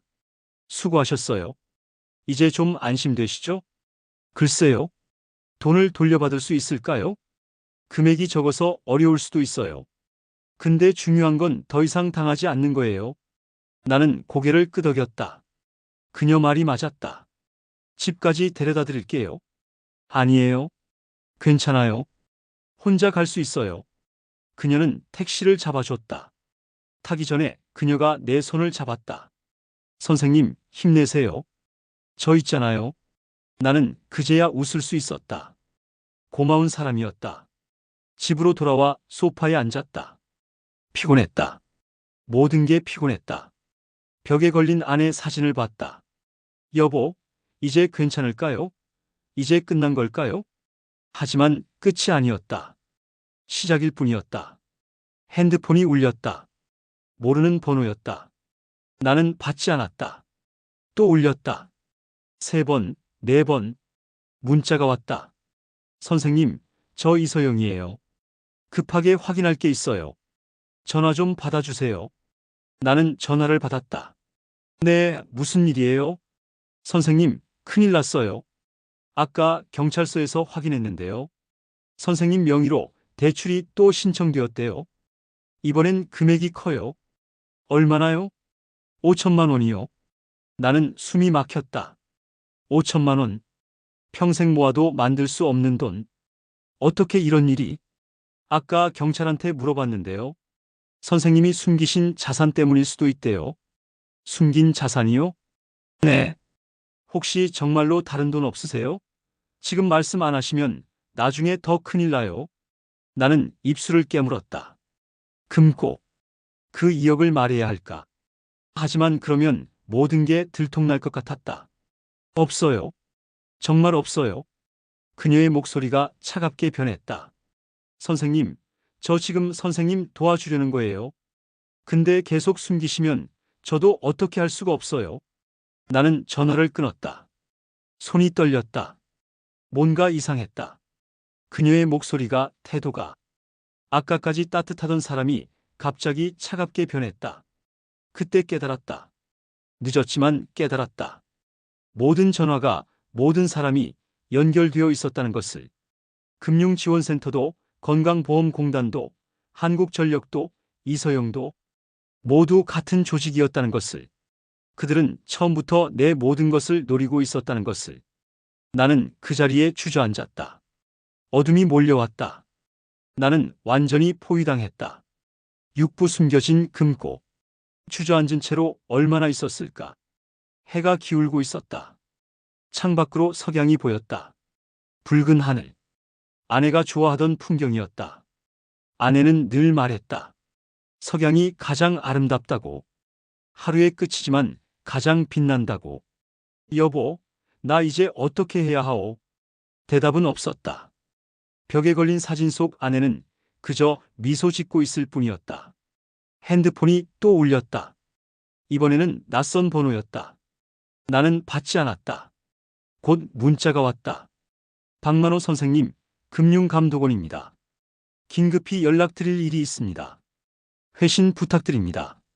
금융감독원. 또 다른 이름이었다. 나는 핸드폰을 꺼버렸다. 더 이상 전화를 받고 싶지 않았다. 그날 밤 나는 서재로 갔다. 책장 뒤에 숨겨둔 작은 금고가 있었다. 30년 전 학교 부지 보상 문제가 불거졌을 때였다. 당시 교육청 담당자가 나를 찾아왔었다. 박 선생님, 이 돈 좀 맡아주시겠습니까? 이게 무슨 돈입니까? 부지 보상금입니다. 지금 학교 측이랑 마찰이 있어서요. 일단 선생님께 맡겨두고 싶습니다. 선생님이라면 믿을 수 있으니까요. 나는 거절했어야 했다. 하지만 그때는 젊었고 교육청을 믿었다. 공무원의 말을 의심하지 않았다. 얼마나 되는데요? 2억 정도 됩니다. 1년 정도만 맡아주십시오. 문제 해결되면 바로 회수하겠습니다. 그렇게 금고가 우리 집에 왔다. 처음에는 부담스러웠다. 2억이라는 돈, 내 평생 월급을 다 모아도 만들 수 없는 금액? 아내도 걱정했다. 여보, 이거 괜찮은 거요? 무슨 문제 생기는 거 아니요? 교육청에서 공식적으로 맡긴 거야. 걱정 마. 하지만 1년이 지나고 2년이 지나도 교육청에서는 연락이 없었다. 나는 몇 번 전화했지만 담당자는 바뀌었고 새 담당자는 그런 일을 모른다고 했다. 서류도 제대로 남아있지 않았다. 그렇게 금고는 우리 집에 남았다. 30년 동안. 아내가 죽기 전에 말했다. 여보, 그 돈 어떻게 하려고 그래요? 우리 돈도 아닌데. 모르겠소. 누구 거인지도 이제 알 수가 없소. 딸한테 물려줘요. 우리한테 맡겨진 거면 우리 책임 아니겠어요. 하지만 나는 그렇게 할 수 없었다. 내 돈이 아니었다. 언젠가 주인이 나타나면 돌려줘야 했다. 그래서 지금까지 한 푼도 쓰지 않고 보관해왔다. 금고를 열었다. 비밀번호는 아내의 생일이었다. 7127. 안에는 오래된 봉투들이 가지런히 쌓여 있었다. 30년 된 돈이었다. 나는 봉투를 하나 꺼내 만져봤다. 누렇게 바랜 종이, 오래된 잉크 냄새. 이 돈 때문에 내가 목표가 된 건가? 어떻게 알았을까? 30년 동안 아무에게도 말하지 않았는데 문득 생각났다. 몇 달 전 집에 왔던 사람. 부동산 중개인이라고 했다. 집을 팔 생각 없냐고 물었다. 나는 없다고 했지만 그는 집안을 구경시켜달라고 했다. 시세 파악을 해야 한다면서. 나는 허락했다. 그가 서재까지 들어왔었다. 책장을 보며 감탄했다. 책이 참 많다고. 그때 봤을까? 책장 뒤에 금고를. 아니면 더 전일 수도 있었다. 2년 전 보일러 수리하러 왔던 사람. 1년 전 에어컨 청소하러 왔던 사람. 모두 집 안 곳곳을 돌아다녔다. 누구라도 볼 수 있었다. 나는 금고를 닫았다. 비밀번호를 다시 입력했다. 잠겼다. 하지만 안심되지 않았다. 토요일 아침 딸이 왔다. 내 생일을 축하하러. 문을 열자 딸이 환하게 웃으며 케이크를 들고 있었다. 아빠, 생신 축하해요. 고맙다. 딸은 케이크를 식탁에 놓고 나를 쳐다봤다. 표정이 굳었다. 아빠 안색이 왜 이래요? 아프세요? 아니야. 괜찮아. 거짓말. 딸은 내 얼굴만 봐도 알았다. 어렸을 때부터 그랬다. 내가 힘들면 딸이 먼저 알아챘다. 아빠, 무슨 일 있어요? 말해봐요. 나는 고개를 저었다. 말할 수 없었다. 딸에게 걱정을 끼치고 싶지 않았다. 정말 괜찮아. 요즘 좀 피곤해서 그래. 딸은 내 손을 잡았다. 따뜻했다. 아내의 손처럼. 아빠, 저한테 숨기지 마세요. 무슨 일인지 알아요. 요즘 이상한 전화 받으시죠? 나는 깜짝 놀랐다. 어떻게 알았니? 아빠 통화 기록 봤어요. 모르는 번호가 너무 많길래. 혹시 사기 아니에요? 나는 더 이상 숨길 수 없었다. 모든 걸 털어놨다. 금융지원센터 전화, 20만 원 송금, 이서영이라는 간호사, 모니터링 서비스, 핸드폰 해킹. 모든 것을. 딸의 얼굴이 점점 굳어갔다. 말을 마치자 딸이 눈물을 흘렸다. 아빠, 왜 진작 말씀 안 하셨어요? 미안하다. 걱정 끼치기 싫었어. 딸은 나를 꼭 안았다. 오랜만에 느끼는 온기였다. 아빠 잘못이 아니에요. 누구라도 당할 수 있어요. 걱정 마세요. 제가 있잖아요. 나는 딸의 품에서 울었다. 참았던 눈물이 쏟아졌다. 얼마나 무서웠는지, 얼마나 외로웠는지, 얼마나 창피했는지. 괜찮아요. 다 괜찮을 거예요. 딸은 경찰에 다시 신고했다. 이번에는 자세하게. 사이버 수사대로 연결되었다. 담당 형사가 전화로 물었다. 피해 금액이 25만 원이라고요? 네, 지금까지 확인된 건 그래요. 다른 자산은 없으신가요? 딸이 나를 쳐다봤다. 나는 고개를 끄덕였다. 이제는 말해야 할 때였다. 금고가 하나 있어요. 금고요? 네. 오래전에 맡은 돈인데요. 2억 정도 돼요. 형사의 목소리가 긴장했다. 2억이요?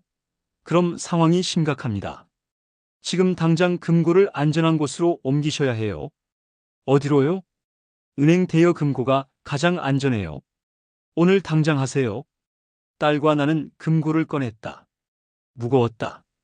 딸이 들려고 했지만 나는 내가 들었다. 내 책임이었다. 은행까지 가는 길, 나는 계속 뒤를 돌아봤다. 누군가 따라오는 것 같았다.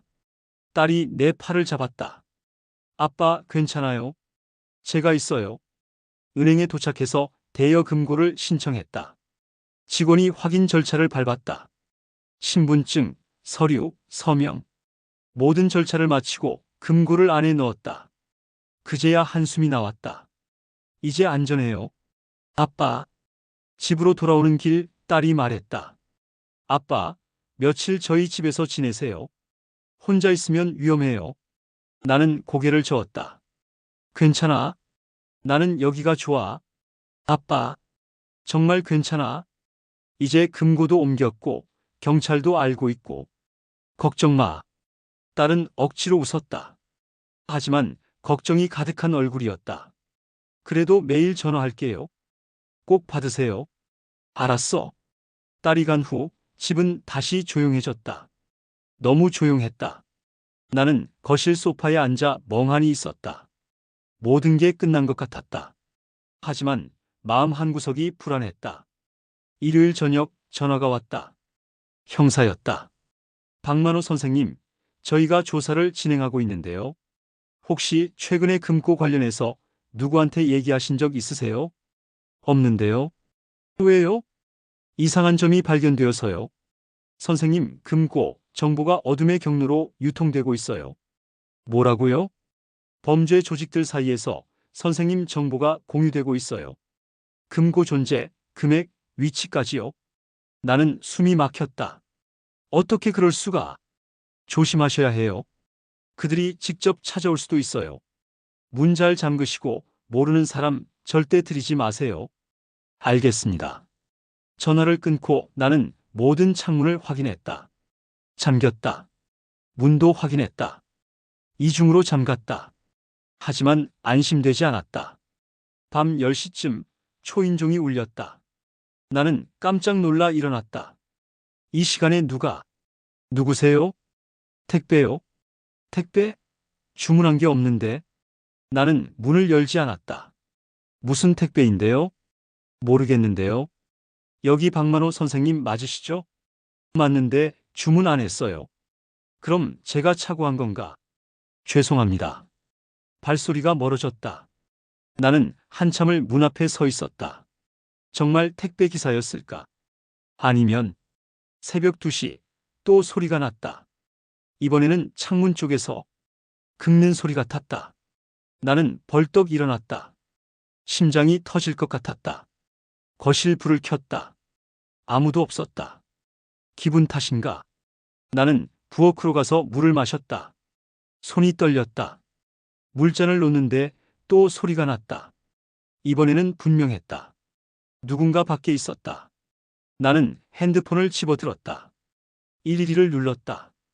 경찰에 신고해야 했다. 하지만 그 순간 전화가 걸려왔다. 모르는 번호였다. 나는 받았다. 선생님, 문 여세요. 누구세요? 알 필요 없어요. 그냥 문 열고 금고 비밀번호 알려주시면 돼요. 나는 온몸이 얼어붙었다. 싫다고 하면요? 그럼 딸분한테 찾아가야죠. 주소 알아요. 지금 딸분 혼자 집에 계시더라고요. 딸. 그 말에 나는 정신이 번쩍 들었다. 딸한테는 손 떼지 마. 그럼 협조하세요. 어렵지 않아요. 비밀번호 8자리만 알려주시면 돼요. 나는 입술을 깨물었다. 비밀번호 7127. 아내의 생일. 그걸 알려주면 모든 게 끝날까? 딸이 안전할까? 시간 없어요. 10초 드릴게요. 10, 9, 8. 나는 말하려고 입을 열었다. 7. 그 숫자가 목구멍까지 올라왔다. 그때 아내의 목소리가 들렸다. 환청이었을까? 분명히 들렸다. 여보, 멈춰봐요. 잠깐만 멈춰봐요. 아내가 생전에 자주 하던 말이었다. 급할수록 멈춰보라고. 생각할 시간을 가지라고. 765. 나는 전화를 끊었다. 손이 떨렸다. 곧바로 딸에게 전화했다. 여보세요? 아빠? 수진아, 괜찮니? 네, 왜요? 무슨 일이에요? 집 문 잘 잠갔니? 네, 잠갔는데요. 아빠 무슨 일 있어요? 지금 당장 112에 신고해. 누군가 너한테 갈 수도 있어. 네? 무슨 소리예요? 그냥 해. 빨리. 딸과 통화를 마치고 나는 112를 눌렀다. 경찰이 출동했다. 30분 후 집 주변을 수색했지만 아무도 없었다. 하지만 나는 알고 있었다. 그들이 포기하지 않을 거라는 것. 이제 시작일 뿐이라는 것. 금고는 안전한 곳에 있었지만 나는 여전히 표적이었다. 그날 밤 나는 한숨도 자지 못했다. 창밖을 보며 기다렸다. 그들이 다시 올 것을. 하지만 새벽이 밝아올 때까지 아무도 오지 않았다. 고요했다. 너무 고요해서 오히려 무서웠다. 폭풍 전의 고요함. 나는 그걸 알고 있었다. 7부 무너지는 순간. 월요일 아침 해가 떠올랐지만 나는 여전히 거실 소파에 앉아 있었다. 한숨도 자지 못한 밤이었다. 온몸이 뻐근했다.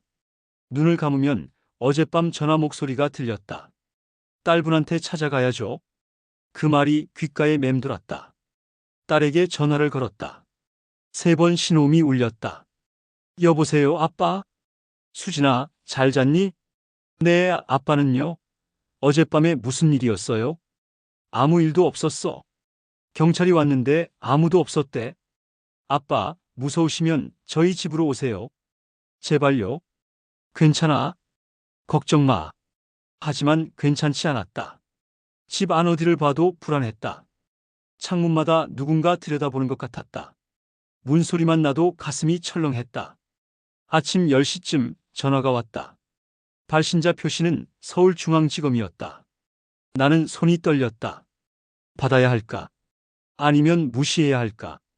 하지만 지검이라면 진짜일 수도 있었다. 나는 받았다. 박만호 선생님이십니까? 네, 그런데요.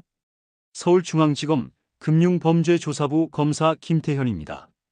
선생님, 사건 관련해서 긴급히 통화가 필요합니다. 목소리는 차갑고 권위적이었다. 진짜 검사 같았다.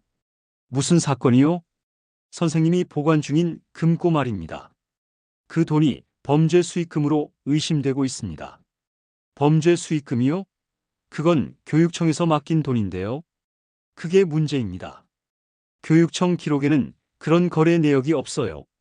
선생님이 불법적으로 취득한 것으로 의심받고 있습니다. 나는 숨이 막혔다. 불법 취득, 범죄. 그런 단어들이 내게 붙다니. 아닙니다. 정말로 교육청 담당자가 직접 맡긴 거예요. 30년 전 일이지만 분명히 있었어요. 증거가 있습니까? 서류가. 당시에 받았는데 어디 갔는지 모르겠어요. 그럼 증명할 방법이 없네요. 지금 상황에서는 선생님이 자금 세탁에 관여했다고 볼 수밖에 없습니다. 자금 세탁? 나는 그런 거 모르는데요. 모른다고 해서 면책되지 않습니다. 선생님, 지금 협조하시지 않으면 구속 수사로 전환됩니다. 구속. 그 단어에 나는 정신이 혼미해졌다. 감옥. 수갑. 최첨단. 77살에 감옥에 간다고. 어떻게 협조해야 하나요? 일단 금고를 개방해야 합니다. 내용물을 확인하고 출처를 조사해야 해요. 금고는 은행에 있는데요. 알고 있습니다. 지금 당장 은행 가셔서 개방하세요. 저희 직원이 동행하겠습니다. 지금요? 네. 오늘 안에 처리 안 하시면 체포영장 청구합니다. 나는 온몸이 떨렸다. 어제 딸과 함께 옮긴 금고. 안전하다고 생각했던 그 금고를 다시 열어야 한다고. 혼자 가기 힘든데요. 가족 동반 안 됩니다. 혼자 오셔야 해요. 누구한테도 말하지 마세요. 수사 방해로 간주될 수 있습니다. 딸한테도요? 네. 누구한테도요? 전화가 끊겼다. 나는 핸드폰을 쥔 채 한참을 멍하니 있었다. 가야 하나? 딸에게 물어봐야 하나? 하지만 수사 방해라고 했다. 말하면 안 된다고. 나는 옷을 갈아입었다. 거울 속 내 모습이 낯설었다. 헬쑥한 얼굴, 움푹 들어간 눈, 일주일 사이에 늙어버린 것 같았다. 은행까지 걸어가면서 계속 뒤를 돌아봤다. 누군가 따라오는 것 같았다. 하지만 아무도 없었다. 은행에 도착했다. 대여금고 담당 직원을 찾았다. 금고를 열러 왔습니다.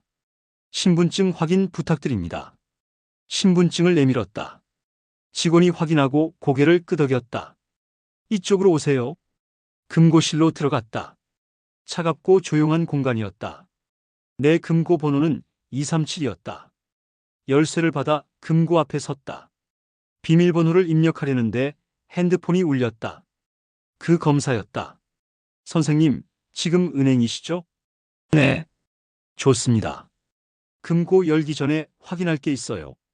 혹시 금고 안에 현금 말고 다른 것도 있습니까? 아니요. 현금뿐이에요. 문서나 통장은요? 없어요. 알겠습니다. 그럼 지금부터 제가 하는 말 잘 들으세요. 금고를 여시면 안에 있는 현금을 사진 찍어서 저한테 보내주세요. 사진을요? 네. 증거 확보 차원입니다. 전체를 찍으시고 각 봉투도 하나씩 찍으세요. 나는 고개를 끄덕이고 금고를 열었다. 비밀번호를 입력했다. 7127. 금고 문이 열렸다. 안에는 봉투들이 그대로 있었다. 핸드폰 카메라를 켰다. 떨리는 손으로 사진을 찍었다. 전체 모습, 봉투 하나하나, 각도를 바꿔가며 여러 장 찍었다. 다 찍었습니다. 저한테 보내주세요. 문자로 사진을 보냈다. 10여 장이었다. 보내고 나니 불안했다. 이게 맞는 건가? 잘 받았습니다. 선생님, 이제 마지막 단계입니다. 마지막이요? 네. 봉투를 하나씩 열어서 액면가를 확인해야 해요. 여기서요? 네. 직원 있는 데서 하시면 안 돼요. 화장실이나 구석진 곳으로 가세요. 왜요? 은행 직원이 보면 신고할 수 있어요. 거액이니까요. 그럼 수사에 지장이 생깁니다. 나는 금고에서 봉투 하나를 꺼내 화장실로 갔다. 간 안에는 아무도 없었다. 봉투를 열었다. 5만 원권이 빼곡히 들어있었다. 5만 원권이요?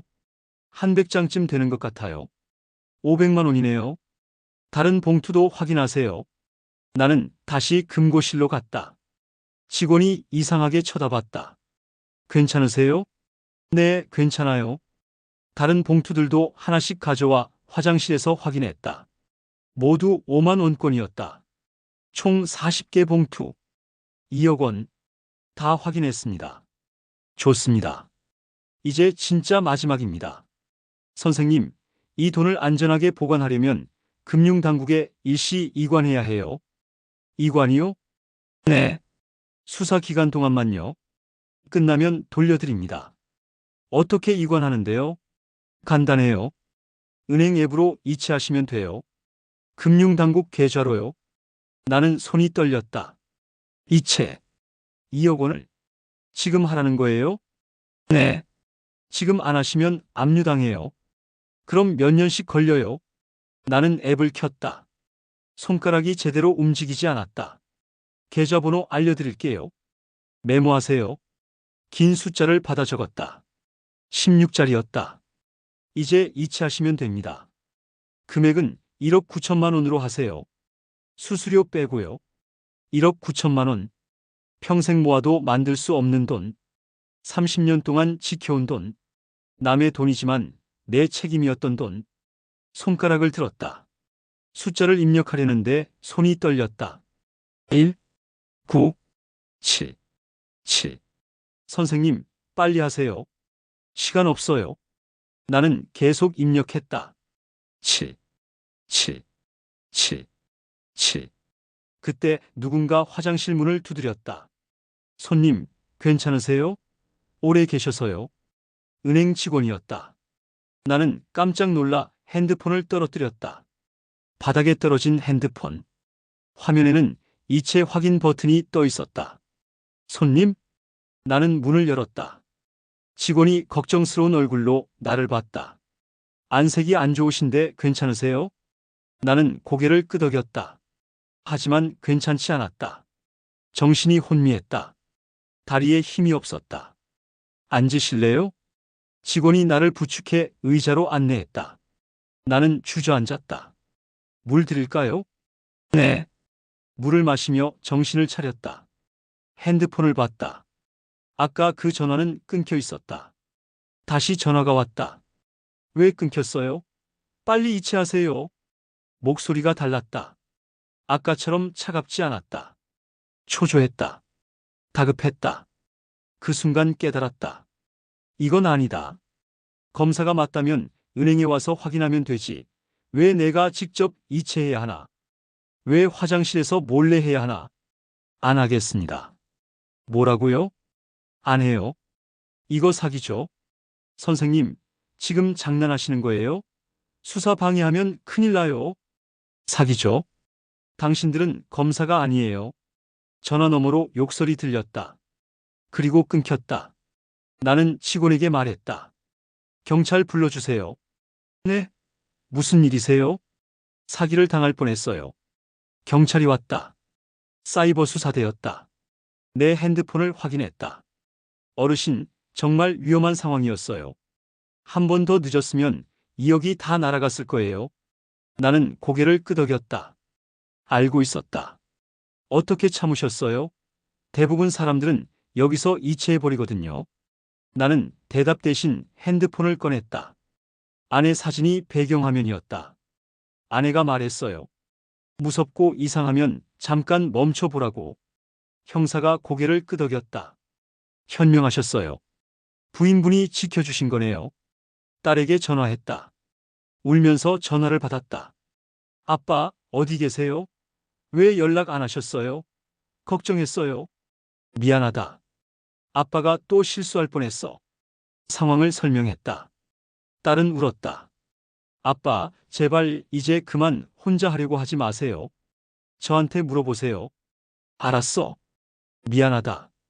은행에서 나왔다. 해가 지고 있었다. 하루가 다 갔다. 긴 하루였다. 무서운 하루였다. 하지만 이겼다. 넘어지지 않았다. 집으로 걸어가는 길, 바다가 보였다. 파도가 밀려왔다 밀려갔다. 아내가 좋아하던 풍경. 나는 바다를 보며 중얼거렸다. 여보, 고마워요. 당신이 지켜줬소. 바람이 불었다. 따뜻한 바람이었다. 아내의 손길 같았다. 집에 도착해서 문을 열었다. 집은 여전히 조용했다. 하지만 더 이상 무섭지 않았다. 나는 혼자가 아니었다. 아내가 있었고, 딸이 있었고, 나를 도와주는 사람들이 있었다. 거실 소파에 앉아 눈을 감았다. 피곤했다. 온몸이 무거웠다. 하지만 마음은 가벼웠다. 이겼다. 버텼다. 핸드폰이 울렸다. 형사였다. 어르신, 좋은 소식 있어요. 범인 중 몇 명 검거했어요. 정말요? 네. 어르신이 녹음한 통화 내용이 결정적 증거가 됐어요. 나머지도 곧 잡을 거예요. 나는 안도의 한숨을 쉬었다. 끝났다. 정말 끝났다. 하지만 형사가 덧붙였다. 다만 핵심 인물은 아직 못 잡았어요. 조직의 리더급이요.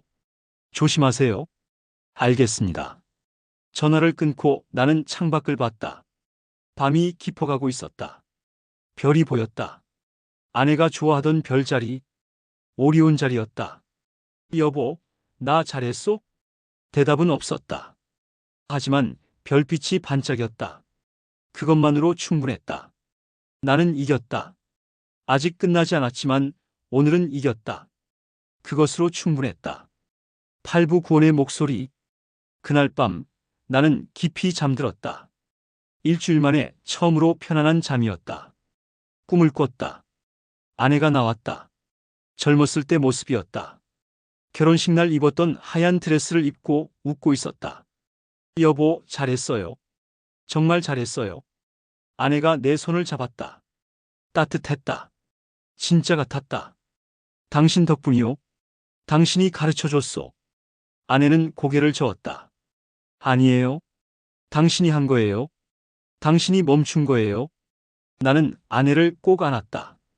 오래 안고 있었다. 놓고 싶지 않았다. 이제 괜찮을 거예요. 혼자가 아니니까요. 아내가 멀어졌다. 손을 뻗었지만 닿지 않았다. 빛 속으로 사라졌다. 눈을 떴다. 아침이었다. 햇살이 창문으로 들어왔다. 따뜻했다. 옆을 봤다. 아무도 없었다. 꿈이었다. 하지만 그 온기는 남아있었다. 핸드폰을 확인했다. 딸에게서 문자가 와 있었다. 아빠, 오늘 휴가 냈어요. 곧 갈게요. 아침 먹고 기다리세요. 나는 웃었다. 딸이 온다. 혼자가 아니다. 아침을 먹고 정원으로 나갔다. 화분에 물을 주었다. 토마토가 빨갛게 익어가고 있었다. 상추도 싱싱했다. 아내가 심었던 장미도 꽃을 피웠다. 잘 자랐네. 내가 제대로 돌보지 못했는데도. 초인종이 울렸다. 딸이었다. 문을 열자 딸이 큰 가방을 들고 서 있었다. 아빠, 제가 며칠 여기 있을게요. 일은 괜찮니? 괜찮아요. 지금은 아빠가 더 중요해요. 딸과 함께 아침을 다시 먹었다. 딸이 만든 미역국이었다. 생일이 지났지만 늦게나마 챙겨준 것이었다. 맛있다. 아빠, 예전만큼 잘 못 만들었죠? 엄마처럼은 안 돼요. 아니야. 충분히 맛있어. 우리는 오랜만에 많은 이야기를 나눴다. 딸의 일, 딸의 걱정, 내 건강, 앞으로의 계획. 이야기하다 보니 오전이 다 갔다. 점심 무렵 형사에게서 전화가 왔다. 어르신, 지서로 한번 와주실 수 있으세요? 진술 보강이 필요해서요. 지금요? 네. 따님과 함께 오세요. 오래 걸리지 않아요. 딸과 함께 경찰서로 갔다. 사이버 수사대 사무실이었다. 형사 2명이 우리를 맞았다. 어르신, 그동안 수고 많으셨어요. 덕분에 조직원 5명을 검거했습니다. 5명이요? 네. 금융지원센터를 사칭한 남자, 건강보험공단을 사칭한 여자, 그리고 이서영이라고 자칭한 여자도 잡혔어요. 이서영도요? 나는 놀랐다. 그 친절하던 사람, 내 손을 잡아주던 사람, 범인이었다니. 네. 본명은 전혀 다르고요. 전과 20범입니다. 전문 사기꾼이에요. 형사가 사진을 보여줬다. 이서영이었다. 하지만 표정이 달랐다. 차갑고 무표정했다. 내가 봤던 그 따뜻한 미소는 없었다. 모두 조직적으로 움직였어요. 어르신 정보를 공유하면서 여러 각도로 접근한 거죠. 목표는 금고였고요. 어떻게 금고를 알았을까요? 2년 전 부동산 중개인으로 위장해서 집에 들어왔던 사람이 있었죠. 그때 봤대요. 나는 그제야 기억났다. 2년 전 집을 구경하겠다던 그 사람. 모든 게 계획이었구나. 네. 치밀한 계획이었어요. 다만 어르신이 마지막에 멈추신 게 다행이었죠. 형사는 컴퓨터 화면을 돌렸다. 통화 녹음 파일이었다. 이거 한번 들어보세요. 재생 버튼을 눌렀다. 목소리가 흘러나왔다. 이서영의 목소리였다. 타깃이 거의 넘어왔어. 금고 정보만 빼내면 돼. 다른 남자 목소리가 대답했다. 서두르지 마. 조급하면 들킨다. 천천히 신뢰를 쌓아. 알아. 근데 이번 건 쉬워. 혼자 사는 노인네라 외로움 많거든. 조금만 친절하게 해주면 다 믿어. 웃음소리가 들렸다. 차가운 웃음이었다. 내가 그 웃음을 본 적은 없었다. 나는 늘 따뜻한 미소만 봤었다. 딸이 내 손을 잡았다. 떨리고 있었다. 나도 떨렸다. 더 들어보시겠어요? 아니요. 충분해요. 형사가 파일을 껐다.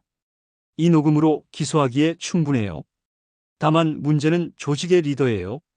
아직 못 잡았거든요. 위험한가요? 솔직히 말씀드리면 그럴 수 있어요. 리더급은 보복하는 경우가 있어서요. 그래서 어르신 안전을 위해 몇 가지 조치를 취했어요. 무슨 조치요? 집 주변 순찰 강화했고요. CCTV도 추가 설치했어요. 그리고 비상 연락망도 만들었습니다. 형사가 종이를 건넸다. 전화번호가 여러 개 적혀 있었다. 이상한 일 있으면 바로 이 번호로 연락하세요. 24시간 대기하고 있어요. 고맙습니다. 경찰서를 나오면서 딸이 물었다. 아빠, 무섭지 않으세요? 무섭지. 하지만 이제는 알아. 혼자가 아니라는 걸. 딸이 내 팔을 꼈다. 맞아요. 혼자가 아니에요. 일주일이 지났다. 딸은 계속 집에 있었다. 회사의 상황을 설명했고 재택 근무를 허락받았다고 했다. 나는 미안하면서도 고마웠다. 그 일주일 동안 많은 사람들이 찾아왔다. 동네 이장님, 주민센터 직원, 경찰, 그리고 금융감독원 직원도 왔다. 금융감독원 직원이 설명했다. 어르신 같은 피해 사례가 정말 많아요. 작년 한 해만 노인 대상 금융 사기 피해액이 1,000억 원이 넘었어요. 1,000억이요? 네. 어르신은 다행히 피해를 막으셨지만 많은 분들이 전 재산을 잃으세요. 어떻게 막을 수 있나요? 가장 중요한 건 멈추는 거예요. 급하게 결정하지 말고 가족이나 경찰에게 먼저 상담하는 거죠. 나는 고개를 끄덕였다. 멈추기. 아내가 가르쳐 준 것. 그리고 저희가 예방 교육을 진행하고 있어요. 어르신께서 혹시 다른 분들께 경험담을 나눠주실 수 있으세요? 나요? 네. 실제 경험담이 가장 효과적이거든요. 다른 어르신들이 조심하실 수 있게요. 나는 망설였다. 창피했다. 내가 속았다는 것을. 하지만 이게 다른 사람을 도울 수 있다면 해볼게요. 다음 주 수요일 주민센터에서 강연이 있었다. 노인 대상 금융 사기 예방 교육이었다. 나는 강연자로 초대받았다. 강당에는 어르신들이 가득했다. 모두 나와 비슷한 나이였다. 떨렸다. 마이크를 잡은 손이 흔들렸다. 안녕하십니까? 저는 박만호라고 합니다. 오늘 제 이야기를 들려드리려고 합니다. 강당이 조용해졌다. 모두 나를 쳐다봤다. 저는 한 달 전까지만 해도 사기를 당할 거라고 생각하지 못했습니다. 평생 교사로 살았고 법을 어긴 적 없고 조심스럽게 살았으니까요. 하지만 당했습니다. 아니, 당할 뻔했습니다. 내 이야기를 시작했다. 첫 전화부터 20만 원을 보낸 것, 이서영을 만난 것, 핸드폰 해킹, 검찰 사칭, 2억 원 이체 직전까지 모든 것을 말하다 보니 눈물이 났다. 참으려 했지만 흘렀다. 제가 왜 이렇게 쉽게 속았을까요? 생각해 봤습니다. 외로웠습니다. 누군가 친절하게 대해주니까 믿고 싶었습니다. 내가 중요한 사람이라고 느끼고 싶었습니다. 강당에서 누군가 코를 훌쩍이는 소리가 들렸다. 하지만 알았습니다. 사기는 어둠 속에서 오지 않습니다. 가장 친절한 모습으로 다가옵니다. 가장 믿음직한 목소리로 말합니다. 그래서 무섭습니다. 잠시 멈추고 물을 마셨다. 제가 여러분께 드리고 싶은 말은 하나입니다. 멈추십시오. 급하다고 하면 더욱 멈추십시오. 혼자 결정하지 마시고 가족에게, 경찰에게 물어보십시오. 창피한 게 아닙니다. 조심하는 겁니다. 강연이 끝나고 여러분들이 다가왔다. 악수를 청했다. 고맙다고 했다. 한 할머니가 내 손을 꼭 잡았다. 선생님, 저도 비슷한 전화 받았어요. 근데 오늘 얘기 듣고 신고했어요. 고맙습니다. 나는 그 할머니를 안아줬다. 내 이야기가 한 사람이라도 도왔다는 게 감사했다. 한 달이 더 지났다. 어느 날 형사에게서 전화가 왔다. 어르신, 드디어 리더를 검거했어요. 정말요? 네. 중국에 도피해 있었는데 국제공조로 잡았어요. 이제 완전히 끝났어요. 나는 긴 한숨을 쉬었다. 끝났다. 정말 끝났다. 딸도 이제 자기 집으로 돌아갔다. 떠나기 전에 말했다. 아빠, 일주일에 한 번은 꼭 올게요. 매일 전화할게요. 혼자라고 생각하지 마세요. 알았어. 고맙다. 혼자 남았지만 더 이상 외롭지 않았다. 이웃들이 자주 들렀다. 주민센터에서도 연락했다. 형사도 가끔 안부 전화를 했다. 어느 날 저녁 정원에 앉아 석양을 봤다. 붉은 하늘. 아내가 좋아하던 풍경. 아내 사진을 꺼내봤다. 여보, 나 이제 괜찮소? 무서웠지만 이겼소. 당신이 가르쳐준 대로 멈췄소. 바람이 불었다. 따뜻한 바람이었다. 아내가 웃는 것 같았다. 그날 밤 일기를 썼다. 오래간만이었다. 오늘 깨달았다. 사기는 어둠이 아니라 친절의 얼굴로 온다는 것. 하지만 두려움보다 중요한 것은 멈추고 돌아볼 용기라는 것. 그리고 나는 혼자가 아니라는 것. 일기를 덮고 잠자리에 들었다. 편안한 잠이었다. 며칠 후 주민센터에서 다시 연락이 왔다. 다른 지역에서도 강연을 해달라고 했다. 나는 흔쾌히 승낙했다. 내 이야기가 누군가를 도울 수 있다면 기꺼이 하겠다고. 77의 나이에 새로운 일을 시작했다. 사기 예방 교육 강사. 내가 당한 이야기를 나누고 다른 이들이 조심하게 돕는 일. 교사로 40년을 살았다. 은퇴하고 나서는 할 일이 없다고 생각했다. 하지만 지금 다시 가르치고 있다. 다른 방식이지만 여전히 가르치고 있다. 아내에게 말했다. 벽에 걸린 사진에게. 여보, 내가 또 선생이 됐소. 이번에는 인생을 가르치는 선생이요. 사진 속 아내는 여전히 미소 짓고 있었다. 그 미소가 말하는 것 같았다. 잘하고 있어요. 당신은 늘 좋은 선생님이었어요. 창밖으로 별이 보였다. 많은 별이 반짝이고 있었다. 어둠 속에서도 빛나는 별들.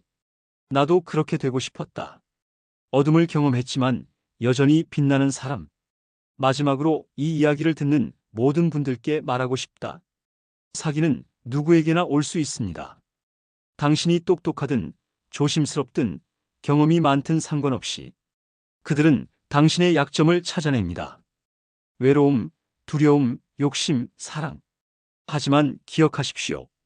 가장 중요한 것은 멈추는 것입니다. 급하다고 하면 더욱 멈추십시오. 혼자 결정하지 마십시오. 창피하지 마십시오. 그리고 무엇보다 당신은 혼자가 아닙니다. 가족이 있고, 이웃이 있고, 경찰이 있고, 도와줄 사람들이 있습니다. 두려움보다 용기를, 고립보다 연결을, 의심보다 대화를 선택하십시오. 그것이 내가 배운 것입니다. 힘든 한 달을 통해서 오늘도 나는 살아 있습니다. 속았지만 이겼습니다. 넘어졌지만 일어났습니다. 그리고 이제 다른 사람들이 넘어지지 않도록 손을 내밀고 있습니다. 이것이 내 이야기입니다. 77방만 호의 이야기입니다. 그리고 이것은 끝이 아닙니다. 새로운 시작입니다.